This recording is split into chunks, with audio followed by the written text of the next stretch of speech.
Hello बच्चों, कैसे हो आप सब। उम्मीद करता हूँ बढ़िया ही होगे। हम कर रहे हैं जीओसी जनरल ऑर्गेनिक केमिस्ट्री। इस सीरीज में हमारा आज का नया कंसेप्ट है polar and non polar bonds. तो पहले समझते हैं polar and non polar bonds क्या होते हैं। ध्यान से समझिएगा। जब दो अलग अलग इलेक्ट्रोनेगेटिव वैल्यूज वाले एटम के बीच में एक पेयर ऑफ इलेक्ट्रॉन शेयर होके एक कोवैलेंट बॉन्ड बनता है, तो जो पेयर ऑफ इलेक्ट्रॉन शेयर हो रहा है वो बिल्कुल सेंटर में ना होके किसी एक तरफ ज्यादा शिफ्ट हो जाता है। किसकी तरफ ज्यादा शिफ्ट होता है? जिसकी इलेक्ट्रोनेगेटिविटी ज्यादा होती है। जब शिफ्ट होता है तो दोनों एटम्स के बीच, यानी कहने का मतलब एक पे पार्शियली नेगेटिव और दूसरे पे पार्शियली पॉजिटिव चार्ज डेवलप हो जाता है। इस तरह से मॉलिक्यूल्स, यानी ये बॉन्ड आपका कैसा हो गया? पोलर हो गया, यानी डाइपोल बन गया, यानी एक पे नेगेटिव और एक पे पॉजिटिव, यानी दो एंड जनरेट हो गए। अच्छा, इस मॉलिक्यूल्स में जो पोलैरिटी है, पोलैरिटी को मेजर करने के लिए हमारे पास एक फिजिकल क्वांटिटी है जिसको हम क्या बोलते हैं? Dipole moment. क्या बोलते हैं? Dipole moment. ये बेसिकली क्या मेजर करता है? डिग्री ऑफ पोलैरिटी मेजर करता है। क्या मेजर करता है? Degree of polarity. बात समझ आ रही है? ये क्या मेजर करता है? डिग्री ऑफ पोलैरिटी, कि कोई भी मॉलिक्यूल कितना पोलर है। ठीक है, कैसे निकालते कैसे हैं? तो म्यू का मतलब होता है dipole moment Q into D से। कैसे निकालते हैं? Q इंटू डी से। यानी दो मॉलिक्यूल्स के बीच में अगर बॉन्ड बन रहा है तो दोनों के न्यूक्लियस के बीच की डिस्टेंस को हम कंसीडर करते हैं क्या? D।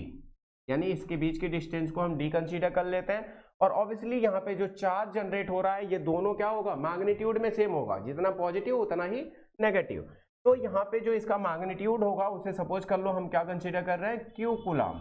ठीक है, तो Q इंटू डी अगर आप कर दोगे तो इससे आपको क्या मिल जाएगा? किसी भी बॉन्ड की पोलैरिटी मिल जाएगी या मॉलिक्यूल की पोलैरिटी मिल जाएगी। इतनी बात समझ आ रही है? इसका यूनिट होता है डिवाई। इसका यूनिट क्या होता है? डिवाई होता है।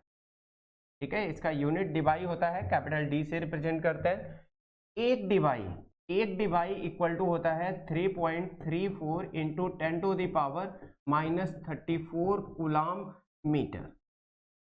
ठीक है, ये इतना होता है। ध्यान रहे अगर आपको छोटे बड़े क्वेश्चंस आते हैं तो।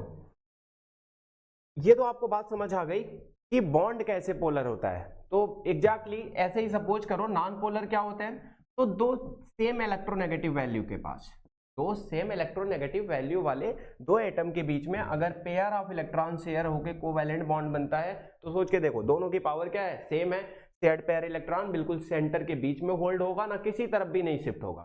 जब किसी भी तरफ शिफ्ट नहीं होगा इसका मतलब मॉलिक्यूल में कोई पोलैरिटी नहीं आएगी, कोई चार्ज डेवलप नहीं होगा।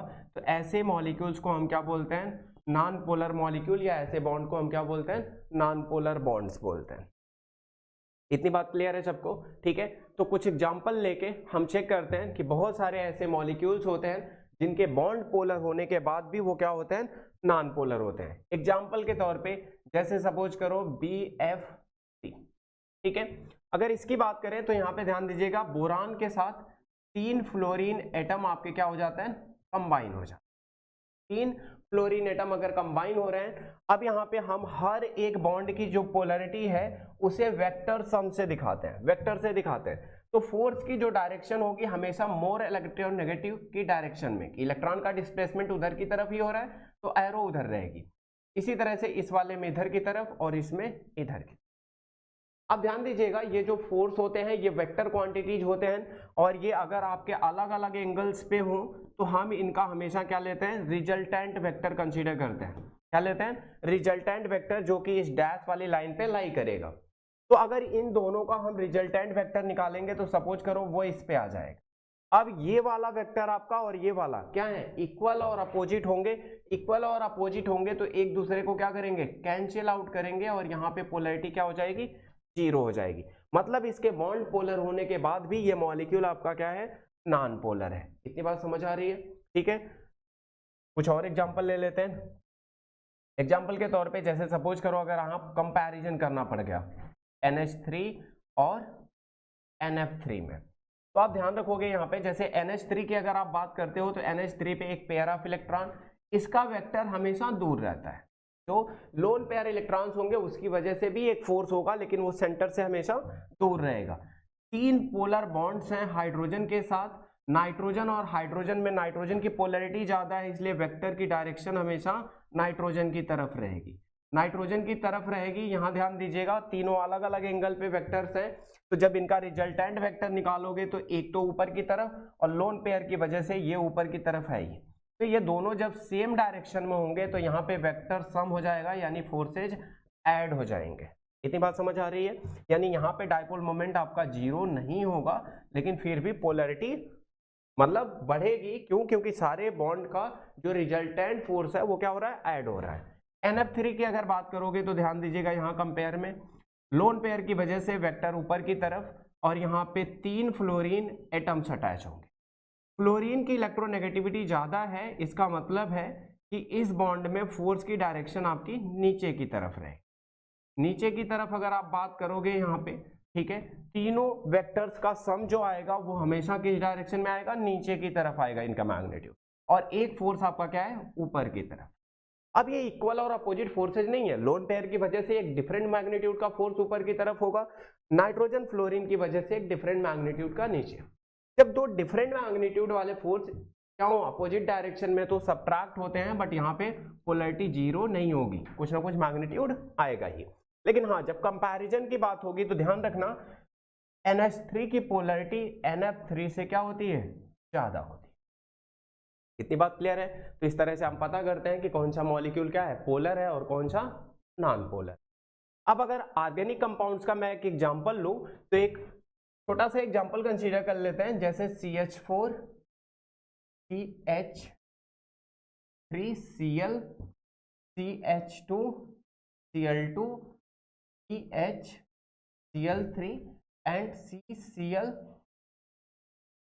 ठीक है, अगर इसे कंपेयर करें यहाँ पे हर एक की पोलैरिटी को, तो ध्यान रखिएगा पहले इसकी स्ट्रक्चर की बात करते हैं। यहाँ पे 4 हाइड्रोजन एटम इससे क्या होंगे, कंबाइन होंगे ऐसे टेट्राहेड्रल स्ट्रक्चर में। यहाँ पे देखिए कार्बन हाइड्रोजन में कार्बन की पोलैरिटी ज्यादा होती है तो वेक्टर का सम इधर ही रहेगा, और चारों वेक्टर्स आप देख रहे हो एक दूसरे से इक्वल और अपोजिट डायरेक्शंस में होंगे, तो यहाँ पे पोलैरिटी क्या हो जाएगी, जीरो हो जाएगी, नॉन पोलर मॉलिक्यूल होगा। सेम तरीके से CCl4 की बात करोगे तो यहाँ पे भी यही होगा। ठीक है, 4 क्लोरीन एटम इससे अटैच्ड होंगे, यहाँ पे भी पोलैरिटी क्या हो जाएगी, जीरो, बॉन्ड की डायरेक्शन कार्बन से क्लोरीन की तरफ, जो मोर इलेक्ट्रोनेगेटिव है उसकी तरफ। अच्छा ध्यान से देखिएगा, इसके बाद बचे आपके तीन में आप इनमें चेक करोगे तो यहाँ पे कार्बन, यहाँ सपोज करो क्लोरीन हो गया, 3 हाइड्रोजन एटम्स हो जाएंगे। अच्छा, इनकी डायरेक्शन तो इधर ही रहेगी, लेकिन क्लोरीन की डायरेक्शन सेंटर से दूर रहेगी। आपको यहाँ पे दिख रहा होगा कि सारे वेक्टर्स का अगर रिजल्टेंट लोगे तो यहाँ पे पोलैरिटी जीरो नहीं होगी, लेकिन पोलैरिटी कंपेयर भी करनी है, तो यहाँ पे पोलैरिटी ज्यादा है। ठीक है, आप यहाँ इनको चेक करोगे तो इनमें आपके क्या होंगे, 2 क्लोरीन एटम, ठीक है, और 2 हाइड्रोजन एटम। यहाँ पे भी आप चेक करोगे सेम बात, ऐसे ही वेक्टर्स हम कंसीडर करोगे, यहाँ पे भी पोलैरिटी आपकी जीरो नहीं होगी, यानी ये भी मॉलिक्यूल आपका क्या होगा, पोलर होगा। बात आप लास्ट में करते हो CHCl3 की, तो 1 हाइड्रोजन और 3 क्लोरीन एटम। ठीक है, यहाँ पे भी पोलैरिटी आपकी जीरो नहीं होगी, इसका मतलब यहाँ पे भी ये भी मॉलिक्यूल आपका क्या है, नॉन पोलर है। तो आपका पहला CH4 नॉन पोलर है, CCl4 नॉन पोलर है, लेकिन ये तीनों मॉलिक्यूल्स आपके कैसे हैं, पोलर मॉलिक्यूल हैं। लेकिन अगर सपोज करो इनकी पोलैरिटी का आपसे ऑर्डर पूछ लिया जाए अगर, ठीक है, तो आप ऑर्डर कैसे लिखोगे, ध्यान रखिएगा। यहाँ पे आप देखोगे तो इसकी पोलैरिटी कम है, लेकिन CH4 CCl4 में अगर कंपेयर करना पड़ा तो आप रीजन दे दोगे कि इसके चारों जो एटम्स हैं वो मोर इलेक्ट्रोनेगेटिव है, चारों बॉन्ड पोलर है और इससे ज्यादा मैग्नीट्यूड से पोलर है, इसलिए वो वाला CH4 से ज्यादा पोलर होगा। इन तीनों में कंपेयर किया जाएगा तो आपका CH3 सबसे ज्यादा पोलर है, तो ऑर्डर ध्यान रखिएगा, CH3Cl पहले आएगा, इसके बाद आपका CHCl2 आएगा, और उसके नेक्स्ट में आएगा आपका क्या, CHCl3, और नेक्स्ट में आएगा आपका CCl4, और सबसे लास्ट में आएगा आपका क्या, ये आपका क्या होगा, पोलैरिटी का ऑर्डर।